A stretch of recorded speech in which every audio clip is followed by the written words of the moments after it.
Hello guys, এই স্ক্রিনে যে ছেলে চারটেকে দেখছো, এই ছেলে চারটের ভিডিও নিশ্চয়ই আপনারা দেখেছেন।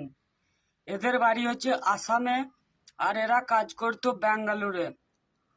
একদিন এরা হঠাৎ রাত্রি 2টোর সময় একটা ঘরের মধ্যে, মানে ওদের রুমের মধ্যে মৃত্যুবরণ করে।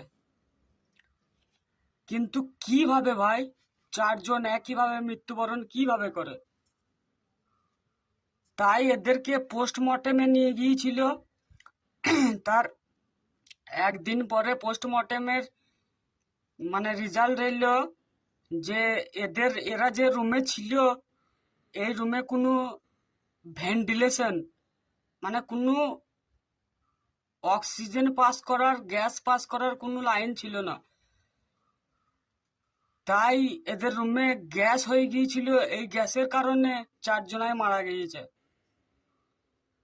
কিন্তু কিভাবে ভাই, দেখে তো মনে হচ্ছে এই কারণে মারা যায়নি। চারজনের মধ্যে একজনও অন্তত বাইরে বেরোতে পারতো। তাই আপনাদের কাছে অনুরোধ, আপনারা ন্যায় বিচারের জন্য ভিডিওটা বেশি বেশি শেয়ার করেন।